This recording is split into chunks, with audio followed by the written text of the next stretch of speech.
নমস্কাৰ, মই ৰুবুল নাথ। অসমৰ এনে এটা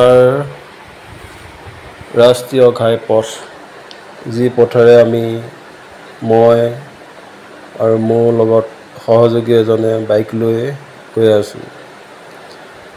সেই ৰাস্তাটোৰ যি জংঘল অৰণ্য, প্ৰায় 22 কিলোমিটাৰ আমি জাৰ্ণি কৰিছোঁ বাইকেৰে।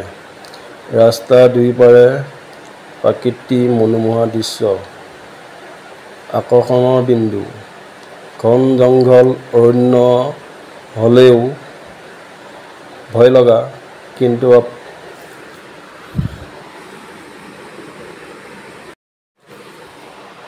এই ভিডিঅ'টো যিসকলে চাই প্ৰথমৰ পৰা শেষলৈ স্কিপ নকৰাকৈ চাব।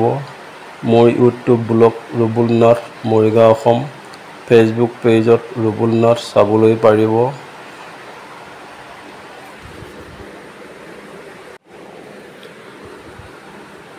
পাহাৰটো দেখিছে, সুদীৰ্ঘ ওখ পাহাৰ। এই ৰাস্তাৰে আগতে যিসকলে অহা যোৱা কৰে, আজিৰ পৰা 20-25 বছৰ পিছলৈ যদি ঘূৰি চাওঁ, 22 কিলোমিটাৰ দৈৰ্ঘ্য ঘন জংঘলে আৱৰা এই ৰাস্তাটো আগতে আছিলে সৰু ৰাস্তা ঠেক। আপোনাৰ ৰাস্তাই মানুহ আহিবৰ কাৰণে, গাড়ী লৈ আহিবৰ কাৰণে ভয় কৰে, ড্ৰাইভৰে ভয় কৰে গাড়ী আনিবৰ কাৰণে। এনে এটা পৰিৱেশৰ ৰাস্তা আছিলে।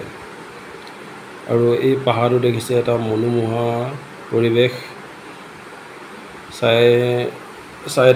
চাই থাকিব মন যায়।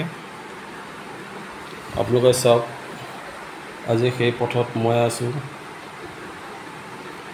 কেনে এটা সুন্দৰ পৰিৱেশ, ওখ পাহাৰ, ৰাস্তা দুয়োকাষে ঘন জংঘল অৰণ্য। অকল এইখিনিয়ে নহয়, আপোনালোকে আৰু দেখিব ভিডিঅ'টো মাধ্যমেৰে। এডাল ওখ সুদীৰ্ঘ পাহাৰ, এনেধৰণৰ পাহাৰ ৰাস্তাৰ কাষত থাকিলে নিশ্চয় গম পায় ভূমিস্খলন কেনেকৈ হয়।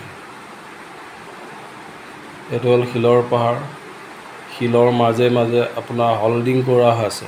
হল্ডিং মানে ফুটা বনাই ৰাখিছে। সেই ফুটাত আপোনাৰ পাইপ ভৰোৱা আছে, যাতে পাহাৰটো হঠাতে খহি নাহে, আপোনাৰ কেঁচা পাহাৰৰ পৰা পানী নিগৰে। সেইটো সকলোৱে জানে, হয়তো নাজানিবও পাৰে বহুতে, যে পাহাৰৰ পৰা কেনেকৈ পানী নিগৰে। য'ত আপোনাৰ শিলৰ পাহাৰ থাকে, সেই শিলৰ পাহাৰৰ পৰা পানী ওলায়। আপোনাৰ পানী নিগৰিবৰ কাৰণে এই পাহাৰটো সুদীৰ্ঘ পাহাৰ, ওখ পাহাৰটোত আপোনাৰ সৰু সৰু হল আছে। হোল আপোনাৰ 1 ইঞ্চি, চাই লওক, এইবিলাক ফুটা দেখিছে কেনেকৈ আপোনাৰ হোল কৰিব ৰাখিছে। তাত পাইপ ভৰোৱা আছে। সেই পাইপেৰে আপোনাৰ পানী নিগৰি আহে। আপোনাৰ এই ছিষ্টেমটো যদি নথকা হয়, হয়তো পাহাৰটো খহি ৰাস্তা ব্লক হৈ গ'ল হয়। আৰু যেনেকৈ আপোনাৰ বৰষুণৰ দিনত ভূমিস্খলন হয়, এনেধৰণৰ ঠাইবোৰতে ভূমিস্খলন হয় সদ্যহতে।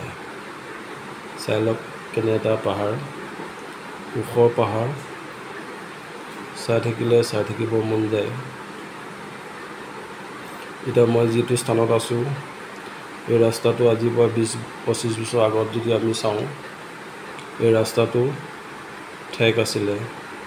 এতিয়া বৰ্তমান মই য'ত আছোঁ, এইটো হ'ল ফ'ৰলেন ৰাস্তা। ফ'ৰলেন ৰাস্তা নিৰ্মাণ নোহোৱাৰ আগত এই ৰাস্তাটো ঠেক আছিলে। ঘন জংঘল অৰণ্য, মূল্যৱান গছ গছনি আৱৰি আছে। পাহাৰটোৰ আপোনাৰ ইটো মূৰৰ পৰা সিটো মূৰলৈ বাইকেৰে যাব লগা হ'লে মিনিমাম 22 কিলোমিটাৰ জাৰ্ণি কৰিব লাগিব আপুনি। আৰু টাৰ্ণিঙো আছে যথেষ্ট। চাই লওক,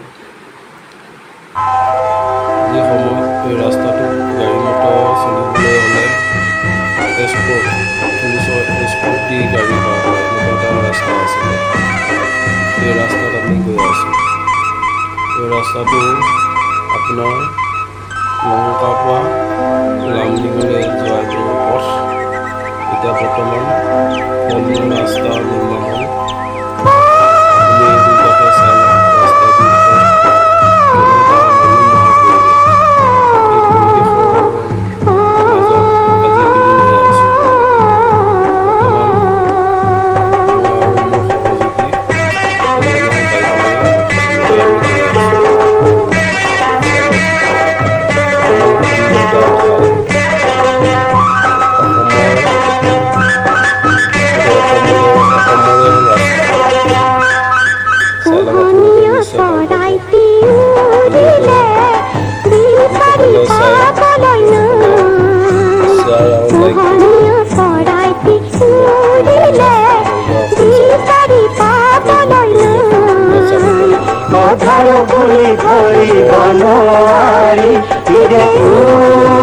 পাব লগা হ'লে মোৰ ইউটিউব ব্লগটো ছাবস্ক্ৰাইব কৰিব, লাইক কৰিব।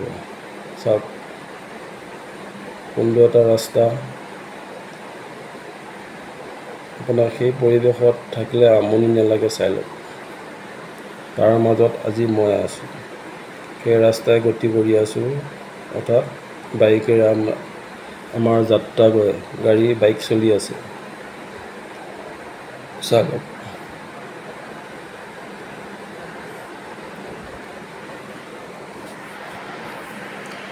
এইটো অসমৰ ৰাস্তা।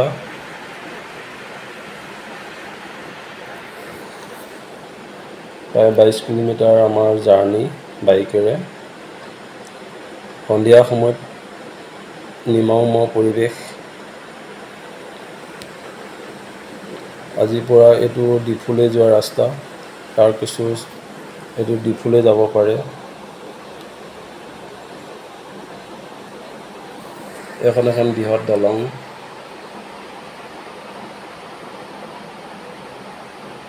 চাই লওক, নিশ্চয় ভাল পাব আপোনালোকে।